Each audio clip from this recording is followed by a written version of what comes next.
Welcome to Out of the Question, a podcast that looks behind some common questions and uncovers the question behind the question while providing real solutions for biblical world and life view. Your host is Andrea Schwartz, a teacher and mentor and founder of the Chalcedon Teacher Training Institute. There are those who write, and then there are writers. My guest today is most definitely a writer, and a prolific one at that, with 7 dozen titles to his credit.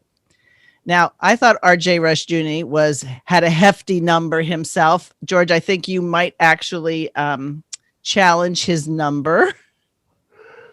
Well, I certainly won't ever challenge his legacy, but I hope to be able to walk in it. Okay, well, I think you have. For those who may not know about you, I'm going to give a little bit of your bio. You're a pastor at Partial-preterism Church. You're the founder of Franklin Classical School, the Chalmers Fund, the Kings Meadow Study Center. The topics you've covered are varied: history, biography, politics, literature, and social criticism. And you've written hundreds of essays, articles, and columns. I told you folks he was prolific. His work on behalf of the homeless, for international relief and development, for racial reconciliation, and for the sanctity of human life has been profiled in many varied media outlets.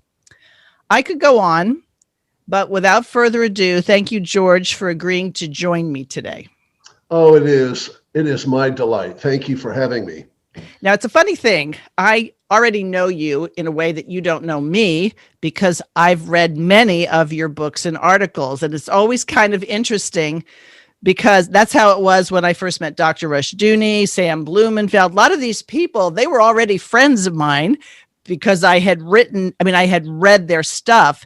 And in a lot of ways, I think your readers probably know a lot more about you than maybe some people who casually know you in social circles or might be your neighbors. You know, that's one of the peculiar things. And I suppose one of the great gifts of writing is you wind up having friends all over the world. Some of them you may only meet face to face once or twice in a lifetime, and yet you build these relationships. And now with email and text messaging, you can actually keep up with them. I have about 30 people scattered all over the world who are my prayer partners on Sunday mornings, and almost all of them I was able to meet because of this interesting calling that the Lord has placed on me. Right. You know, a lot of people who I know who take some of my classes or have read or listened to Dr. Rushdoony said, you know, I so wish I had known him. And I keep telling them, you do know him. Yes. You know him very well, because he wasn't all that different in person than he was on his, on paper. And I think a mark of a good writer is someone who, once you know the person and then you read his or her writing, it sounds like you're talking to them. Yes. You know, I had the opportunity to meet Dr. Rushdoony, on a number of occasions. We spoke at conferences together a few times, and I was struck because I had read so much of his work before I ever met him. I was struck by the fact that I wasn't at all surprised. I knew his tone. I knew his cadence. I knew what he was going to talk about. I knew that he was going to surprise me with richness and content, and bedazzle me with his intellect. But I was ready for that because I had read his work, and he really was very much embodied in the work that he did. Yes, yes. So let's talk about being a writer. I'm always fascinated with people like you who research and write about history, and especially the biographies of notable people. And I say notable people because not everybody you've written about you would consider a good person by biblical standards. So would you mind describing how, as a writer, you take your interest and you turn them into books? Well, I think that's the key right there. You really nailed it. It's A great writer is really just an enthusiast who hones their craft to reflect their enthusiasms. I really am someone who is fascinated by the roots of what have given rise to current events. And so I love looking back and say, where does this come from and why? And so if there is a really, really pressing issue in the day, I'm going to look less at the pressing issue and more at all of the precedents that gave rise to that pressing issue. And that's really just an enthusiasm to know. It's so I often tell my students, basically my career has been following the footnote trail. I just become fascinated by some little tidbit, and that leads me on some interesting little historical chase that is fascinating to me. And then my job as a writer is to somehow convey that fascination, stir that enthusiasm for others, for my readers and for my listeners. Okay, so you have an interest, but how do you bring objectivity, bias, the idea that you really can't approach any person or subject with neutrality because you have certain presuppositions? So how do you dig down and not put too much of George Grant into the book about other people? Well, I think the first thing is to recognize what you just said, and that is that there is no such thing as pure objectivity. Once you've recognized that and you know where your presuppositions lie, what your biases are, then you're able, if you're honest about that, to explore every side, and sometimes to be surprised that your mind is changed about a person or event or a policy or whatever. So part of it is just intellectual honesty, something that I think is sorely lacking in our day. We look at modern journalism, and it's not so much that there is a lack of objectivity, there is a complete blindness to the lack of objectivity that is so troubling. And so I start with the recognition that I do have certain presuppositions. Some of them I trust are rooted in that which is good and right and true, that which springs up from the scriptures. But I also know that I'm a person of my time, and I have to constantly acknowledge that. And when I do, then I can go to primary source materials and see with a level of clarity and honesty that enables me to explore. The other thing that I do is, and this is something that I learned from people like Dr. Rushdoony, and that is to read deep and to read wide. I remember one time talking to Dr. Rushdoony between sessions at a conference, and I was particularly enthralled by the wide range of sources that he had used in his book, The One and the Many. I asked him, where did he go to read, and what did he read in preparation for that? And he had a really simple answer. He said, I read everything. and I think he did. And, in some ways, that's what you've got to do. When I wrote a biography of Theodore Roosevelt, I tried to pretty much read everything. By everything, I mean, I read all of TR's books, more than 60. I read his correspondence. I read all of his major biographies, including ones by family and friends. And that's where the whole enthusiast part of being a writer comes in. You just become fascinated. And some people binge watch Netflix. I binge read Thomas Chalmers or, Right. whatever. Who we'll get to in a bit. It's funny that you talk about reading deep and wide because no matter where Dr. Rushdoony went, he always had his host get him to the nearest bookstore and he Yes. would come back. And I had the opportunity of spending close to 15 years being able to visit him on a regular basis. And every time we were going to have dinner, his wife, who always called him Rusas, said, Rusas, you have to take the books off the table. Otherwise, we won't be able to eat. Does your wife have book rules for you as to where they can be kept and where they cannot be kept?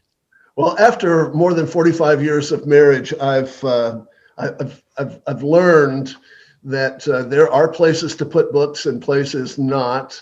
Fortunately, she's a bibliophile as well, and so we have books pretty much everywhere. But we do try and maintain a minimum amount of clutter in the house. But it's hard, as Mark Twain always used to say, the greatest lack in the universe is sufficient bookshelf space. I think a lot of our listeners would agree. Now, in looking over your vitae, it shows that starting back in 1984 is your first sort of credit on a book you had written. And it goes all the way up to 2021, which we've only been in for a couple of days. So some of these books you've written by yourself, some you've co-authored with other people, some you've been the general editor. How do you make those decisions, whether you're going to be the author or you're going to collaborate with someone else? Well, sometimes it's opportunity. Sometimes it's the peculiar circumstance of the hour or of the day. And sometimes it has to do with workload. At one time, I worked for Dr. D. James Kennedy. And while I was on Dr. Kennedy's staff, I was responsible for 600 employees. I had multiple departments that I was supposed to run and oversee. I had a multi-million-dollar budget. And at the same time, I was writing about 5 or 6 books a year. But I needed help, obviously. And so I collaborated with a number of up-and-coming young scholars. I would come up with an idea, or I would have a particular interest or concern, and I would collaborate with them. And that was mostly a matter of time. Sometimes the books that I've edited have been the speeches of politicians. And so in those cases, instead of doing a ghostwriting kind of thing, I would simply take the material that they had or have their speeches transcribed, and then I would go in and edit those things. And perhaps that would include, I would go and solicit an introduction from someone and an afterword from someone. And so there'd be the work of, 3 or 4 people in a single volume. So a lot of it is circumstance. A lot of it may have to do with workload. Sometimes, early on, when I was attempting to make my living writing, which is not an easy thing to do, Right. I would simply do what publishers wanted me to do. If they came up with an idea and somebody in an editorial meeting said, I think George Grant could do this, and they pitched it to me, and if it was enough money, I would think, that puts food on the table for 3 months. Yes. But never compromising. In other words, you still did an honest rendition of whatever you were doing. They never asked you to come up with a conclusion.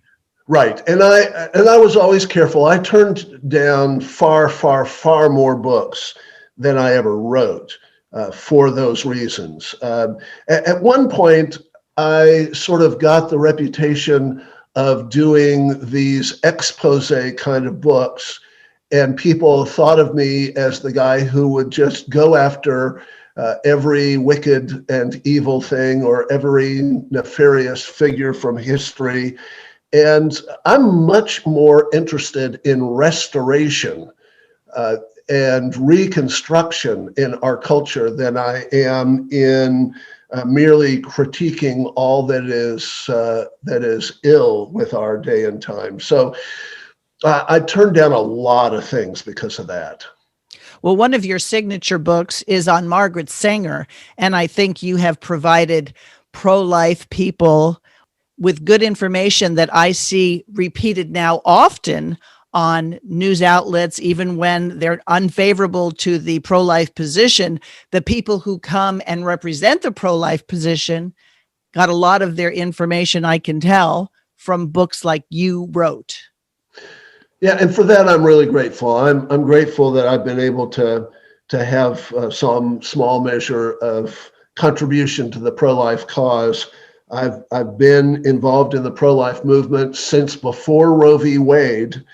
I actually was a high school student living in Dallas, Texas, where the Roe v. Wade case originated, and I remember going and hearing the city attorney Henry Wade speak. Me and about five guys crammed ourselves into a rickety Volkswagen Bug and made our way. And that was my first experience in the pro-life movement. And so to be able to contribute in meaningful ways is really a great gift of grace that the Lord has afforded me. And in looking over the list, I can see 2021 has listed The Light of Life, the gospel and the history of the pro-life cause from the first century to the present. So obviously, in all those years, you found more things to enlighten your readers with. Yeah, the thing is that the pro-life cause and the proclamation of the gospel, those are inseparable concepts. Jesus was the light of life, and he came to overcome the minions of sin and death. So that when missionaries would go out, they inevitably faced the specter of human sacrifice or the denigration of human beings in various ways. And so the gospel was the gospel of light and life and liberation to the captives. It was the voice of hope for those who are unloved and unlovely and marginalized and poor. And as a result, you don't have to do a whole lot of digging to realize that virtually every single one of the great heroes of the faith throughout church history spoke to this issue. So this book is really just a kind of church history survey through the lens of how the heroes of the faith spoke to the questions of the sanctity of life. Yes, and that's great. And I'm looking over in 2004, you wrote about the importance of the Electoral College. You revised it in 2020. You're very timely. And what I've actually loved about your work is you haven't forgotten young people. It's easy to want to be a writer and write to the intellectuals, to the scholars, but a lot of your books were geared towards young people to learn about their history. And I know that you're a favorite author among a lot of them, especially in homeschooling circles. Well, I'm grateful for that. My most recent release, the Light of Life, isn't out yet. It's coming in 2021, but my most recent release is actually my first true children's book. I've done books for young people and teens, and I've done curriculum for high schoolers.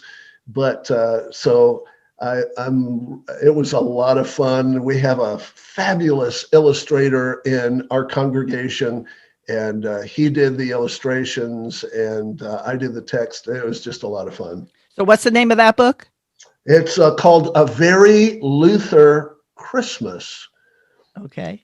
And it's basically Martin Luther sitting in the manse hall there in Wittenberg with his students all gathered around for one of his table talk disquisitions, and he tells them the story of Boniface and the origin of the Christmas tree. Nice. And so when will that be out? Oh, it's out. Oh, it is out. Okay, very good. It's out. All right. So when I was talking to a mutual friend and I said, so what do you think I should get George to talk about? And he said, oh, Thomas Chalmers. And then when I asked you, because I always like my guests to talk about what they would like to talk about, and you said Thomas Chalmers. So I have to admit, until both of you said that, I didn't ever hear that name before. If I did, it went right by me. So I didn't know very much about him. And so I did the cursory Wikipedia, go online, whatever. But you obviously think Thomas Chalmers is an important guy. Yeah, he's important and he's incredibly relevant. And part of what's so interesting to me is that he really is one of the great forgotten heroes of Christian history. Ian Murray, the founder and one of the great historians of our time, founder of Banner of Truth, wrote this. He said, when Thomas Chalmers was born in 1780, it was about the deadest time in the history of the Church of Scotland since the Reformation. But when he died in 1847, it was about the alivest. And he said, the difference was almost entirely attributable to the Spirit's work through him. So tell us a little bit about how you decided to take a deep dive into Thomas Chalmers. Well, it's really interesting. I was actually speaking in Oregon, in Eugene, at an education conference, and I was introduced by one of the local pastors. And he introduced me by saying that I was the closest thing that he knew of in the end of the 20th century to Thomas Chalmers. And I knew that was a compliment, but I didn't know quite what kind of compliment that was. I'd actually only read one thing by Thomas Chalmers when I was in seminary, a very famous sermon that he preached entitled The Expulsive Power of a New Affection, which is a great, great sermon. I've actually done a small version, a paperback version of it with a new introduction to put it in its context. But I had read that. I'd even mentioned Chalmers' work among the poor in my first book entitled Bringing in the Sheaves. But truth be told, I really didn't know anything about him. As it turns out, Chalmers was this remarkable Renaissance man. He was a writer, he was a pastor, he was a mathematician and scientist. He wrote books on a myriad of subjects, from economics and social policy to systematic theology and strategic missional extension. He was a church planter. He helped to steer the Church of Scotland through tumultuous times. And then when it was very evident that the church would not reform itself, he broke away with 400 pastors and established the Free Church of Scotland. In his lifetime, the historian Kelton McPhee said that at the time of Chalmers' death, Scotland was now filled with men, and England has more than a few such who never weary in giving utterance to their feelings when they speak of those times of happy excitement that they spent in the presence of Dr. Chalmers in the classroom or in the church. He was a great man who held the mind and soul of all present in his powerful grasp, inasmuch as he sent forth over the surface of the earth a body of men who, if they turn not aside from the path that he sent them forward, may, and with God's help, bring about the Christian regeneration of Scotland and the spread of the gospel to the uttermost parts of the earth. Wow. Hudson Taylor said that he was the virtual founder of the great missions movement of the 19th century. He was He was the man who mentored a host of great heroes of the faith, like the three Bonar brothers and Robert Murray McShane and Robert Chalmers Burns. He was the person who started the Bible Society movement. He was the founder of New College Edinburgh. He was the close friend and ally of William Wilberforce. He was the mentor to Gladstone and a remarkable advisor and counselor to everyone from Gladstone and Disraeli across the board to people like Wilmington and Garston. He was a close friend and ally of Daubigny, the great church historian. He was an inspiration to Abraham Kuyper and Herman Bavinck, and a friend of Grun van Prinsterer. I mean, he was just one of those looming figures, now largely forgotten. And so that's a good question. This is a man who had the names you've mentioned. I'll be honest, I know most of them, not all of them. But from what I did research, Chalmers was a humble man. He wasn't somebody who bragged a lot. He had definite change in his life at one point. Why do you think a man who influenced so many people has been forgotten? Well, I have this theory about history that the greatest people in history are not those who loom large over the movements that they launch, the Charlemagnes and the Napoleons. I believe that the greatest men in history are those who build movements that loom large over them to the point that they're obscured. So in other words, those are the great heroes of the faith. I look at people like Jan Amos Comenius, the father of modern education, or Gerhard Grote, who was one of the inspirations of Huss and a contemporary of Wycliffe, and was as much a morning star of the Reformation as the two of them.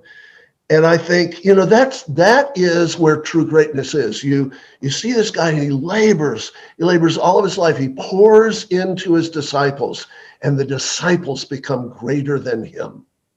That's a great hero of the faith. Well, I imagine after being introduced as the Thomas Chalmers of your day, and then you realize, and at least I realize now, what motivates you to continue to teach, to speak, to write. Why do you think Chalmers is particularly relevant today as opposed to other times in history? Well, one of the things about Chalmers was he recognized the complete decadence of both the church hierarchy and structures of his day and the political hierarchy and structures of his day. And so he very courageously ministered and spoke prophetically to a day of cultural chaos, all the while recognizing that his primary job was one of restoration. And that's why he poured into so many young people, had such vision for missions, for Bible societies, why he understood the importance of using the widow's mite to build the kingdom rather than simply go after the multi-million-dollar philanthropic grant. He was someone who, in my view, lays a framework for us in our time, in our own day of cultural chaos and corruption. So that's the first thing. The second thing is that he was a remarkably broad scholar. He wasn't narrow. We live in a day of specialization where our experts know a whole lot about a whole little. And Chalmers was someone who was extremely broad in his understanding. And so he could speak to people in all spheres of life. He was a man who grasped the importance of worldviews, of presuppositions. He understood the necessity of reformation needing to be deep and slow. All of those are features that I think are vital for our own day. And then finally, I think, I love the courage of Chalmers. I love the fact, though, that he was, as you just mentioned, incredibly humble. He didn't need to take credit for anything. And he was happiest when his students, his disciples, the young men in his church, picked up the mantle and went forward. He did one of the things that I love the most about Teddy Roosevelt is that Teddy Roosevelt ruined his career 3 or 4 times along the way by following the path of what he believed was right and good and true. In other words, he stepped away from places of power and influence and privilege in order to do what was right. And Chalmers was very much that kind of man. Over and over and over again, he stepped away from places of fame and prominence in order to pour into what he believed was right and good. So when he went to Glasgow, just after the Napoleonic Wars in 1815, he was the pastor of the largest, most prominent, and the richest church in Scotland. He stayed for 4 years. He was dissatisfied because being there gave him no opportunity to minister to the poor. And so he gained permission from the presbytery to plant a church in the poorest section of Glasgow. And there he built a model of pastoral care and ministry that actually eliminated the entire poor law welfare system in that parish. It was extraordinary. And then after a few years there, he realized that the most important thing that he could do is prepare young men for the ministry to do the same thing that he had. Why have one Chalmers when you can have 100 Chalmers? Right. And so right. he left, again, that place of prominence and a vital sort of communication with the wider world, the center of publishing, the center of political influence. And he went off to tiny St. Andrew's University, which at that time was in grave decline, had less than 300 students, and he poured himself into a handful of young men, including very famously the St. Andrew's Seven, men who helped to launch the modern missions movement and the modern church planting movement. I love that about Chalmers. And then at the end of his life, when he really could have rested on his laurels, when the church became so corrupted that it could no longer be trusted to reform itself, he walked away from everything and risked his reputation, his future, his family's security, because he believed that God was calling him to a faithful church. And so they planted the Free Church of Scotland. Over the next 5 years, the last 5 years of his life, he helped to plant more than 500 churches and more than 700 schools, and actually raised the money and had the facilities built for all of them before his death. So some people would say, wow, that's quite a list of accomplishments. He must have been a remarkable person. God doesn't give too many people that ability. But in looking at him and other people you've written about, do you think it's less that they were so great, but that they were determined to make their life mean something for the Lord? Yeah, I do think that he was precociously gifted. And that was very evident as a young man coming up through university. But he was actually a pastor for 5 years before he was converted. No, wait. What? Go back. He was a pastor for 5 years before he was converted. And so when he was converted, he suddenly realized how he was squandering his gifts. He realized that there was a vast difference between smart and gifted and being wise and effective. So he dedicated the rest of his life to being wise and effective.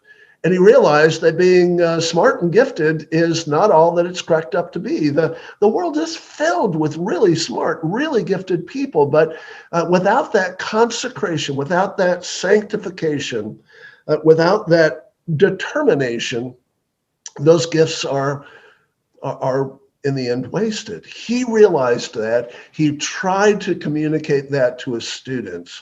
He believed that the most important thing that he could do in a day is walk with a student after class and pray with them. He gathered students in his home. He was one of those amazing figures in history who realized that whatever gifts the Lord had given him, and to be sure, he was a great orator. He was a precise and creative thinker, which sometimes got him into trouble.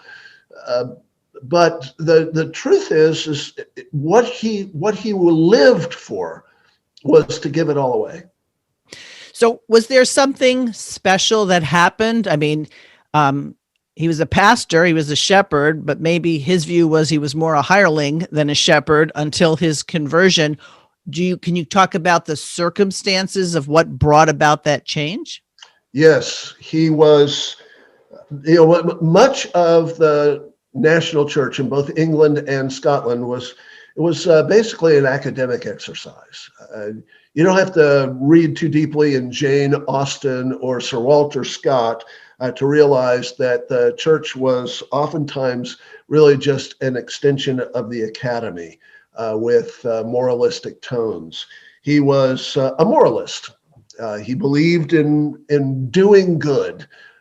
He loved early on in his ministry the passage from Micah's great covenant lawsuit sequence in Micah chapter 6. He has shown you, O man, what is good and what the Lord requires of you, but to do justice and to love mercy and to walk humbly with your God. The problem was that he didn't realize that man could not do that in his own strength. He would later in his life sit by first a brother and then a sister on their deathbed. Long, lingering, awful deaths from tuberculosis. And he, because he was the pastor brother, would sit and read to them and sing psalms to them. And as he would sing the psalms to them, the word of God began to do a powerful work. His brother in particular wanted him to read to him the sermons of John Newton. And he hated John Newton. He hated that emphasis on amazing grace. But his brother was dying, and so he granted the wish, but the word of God began to work on his heart. And then Chalmers himself fell ill, and he was in bed believing that he too would soon die when he had this sudden revelation. It was partly Psalm 24, which he had sung over and over and over again to his brother and to his sister. Psalm 24 has this great declaration: the earth is the Lord's and everything in it, the world and all who live in it. For he founded it upon the seas and established it upon the waters. And then in verse 3, we have this stunning question: who may ascend the hill of the Lord? The answer that comes in the next couple of verses are: he who has clean hands and a pure heart, who does not lift up his soul to an idol or swear by what is false. Chalmers was suddenly thunderstruck. Who has clean hands? Who has a pure heart? Who among us has not lifted up their soul to an idol or sworn by what is false? He was just devastated by his sin. And he realized that the only hope for him was the substitutionary atonement of Christ, that he needed to throw himself entirely upon the hope of his grace in order for him to do justice, to love mercy, and to walk humbly with his God. And so he, in a sense, had a deathbed conversion. Wow. Except that he didn't die. Except he did not die then. So what is the time span from this profound change to the end of his life, where all this work that you've described that he did, how much longer did he live? It was 1807 and 1808, the winter of 1807 and 1808, when he had this profound experience, and he did not die until 1847. So God gave him a lot more years. Gave him 40 years. Yeah. And how old was he when he passed? He was just in his 60s. He was 64 years old. I see. So this transformation happened when he was relatively young by our standards. Yes, he actually, he was a precocious intellect, so precocious that the Church of Scotland in the day had a requirement that a man could not be ordained until he was 21, but Chalmers received an exception and was ordained when he was 19. So let me ask you this. You said that Chalmers can speak to our day.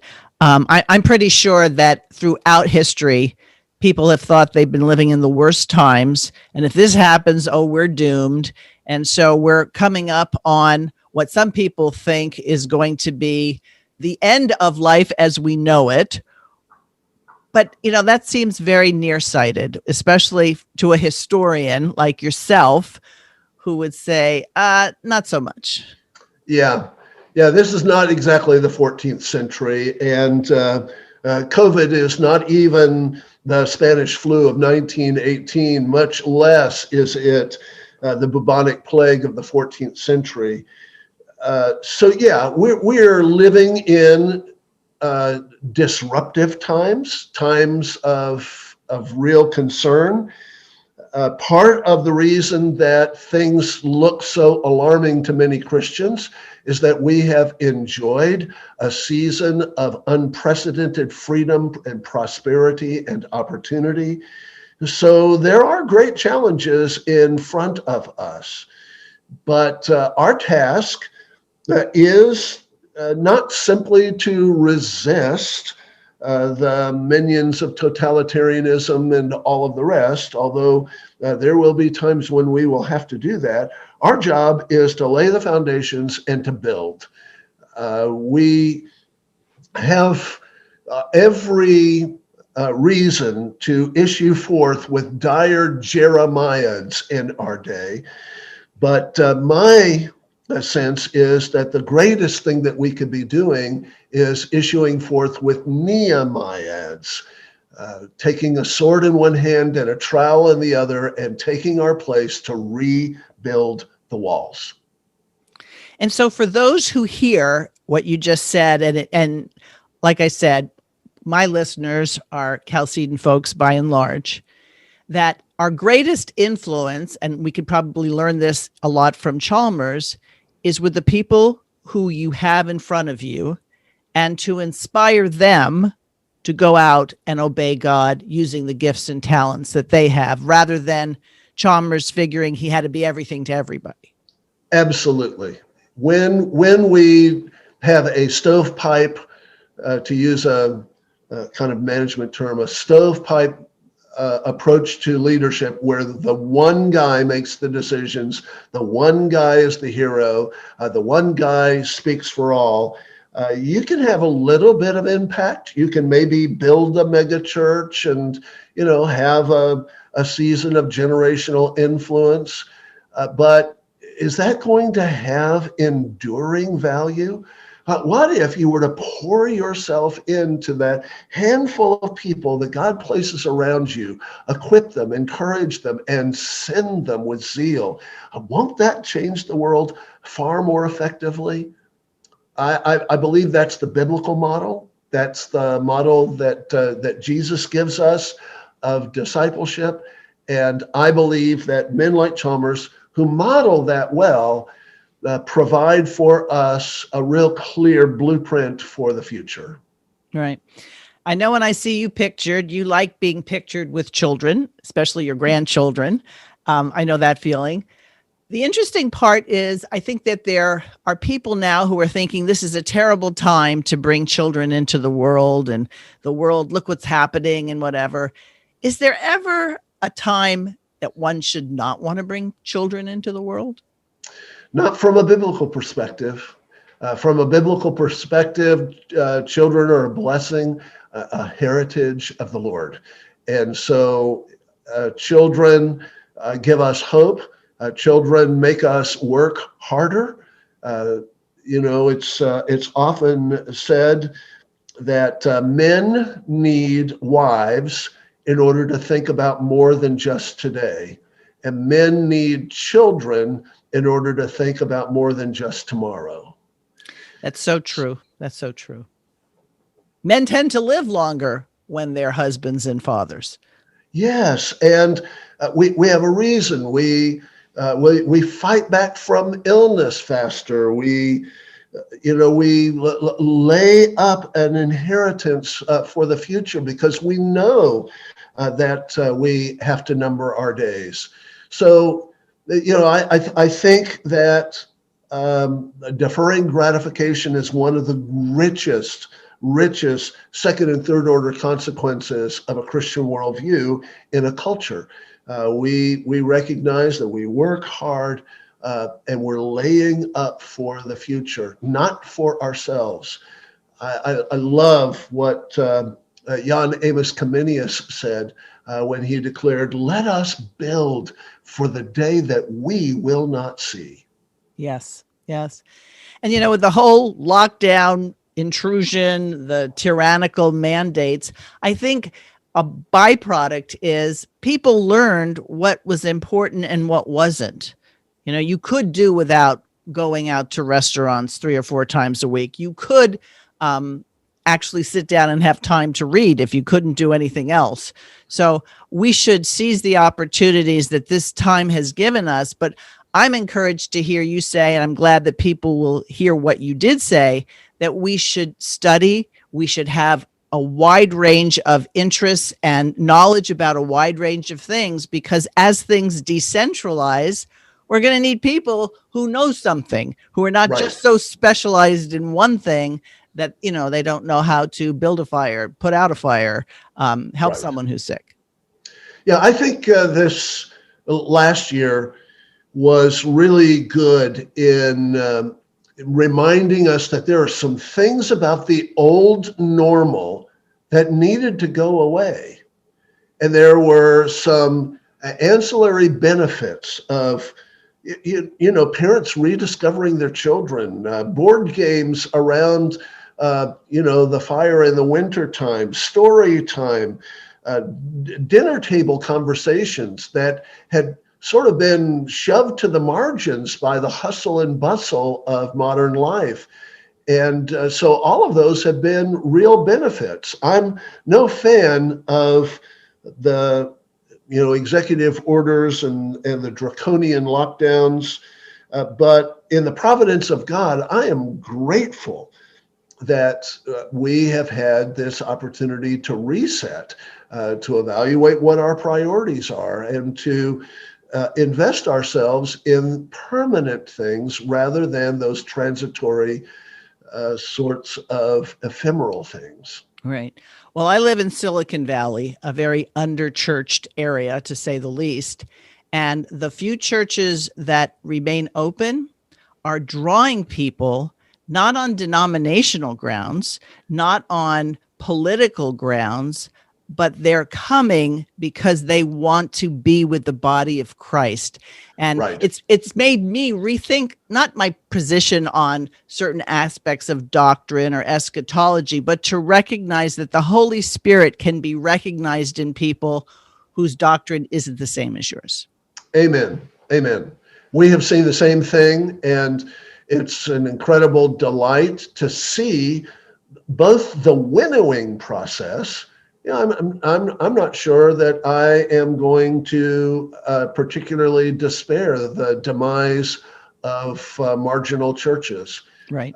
So we have this winnowing process, and simultaneously we've got a strengthening going on among those who recognize how precious the gift of Lord's Day worship actually is. Right, that it's a gift and something that was taken away. And I'm just encouraged by hundreds of people who show up on Sundays who want to meet you because you came. Amen. So that's great. So how do people find out more about your new ventures? How do they, are there places they can go, websites or whatever, that they can get all about George Grant? Sure. Yeah. All of the podcasts and blogs and essays and books it's all available at georgegrant.net. Okay. Well, good. And I certainly appreciate, I'm not a very famous podcast, but I'm, one request and you said yes. So I was delighted. So thank you so much for doing that. Absolutely. It is my great, great delight. I have, written for and supported and loved the work of Chalcedon for many, many years. And so this is a very wonderful gift. Well, great. Well, Happy New Year to you and to us. And listeners, if you'd like to comment on this or suggest any topics for the future, feel free to contact me through outofthequestionpodcast@gmail.com. Thanks for listening to Out of the Question. For more information on this and other topics, please visit chalcedon.edu.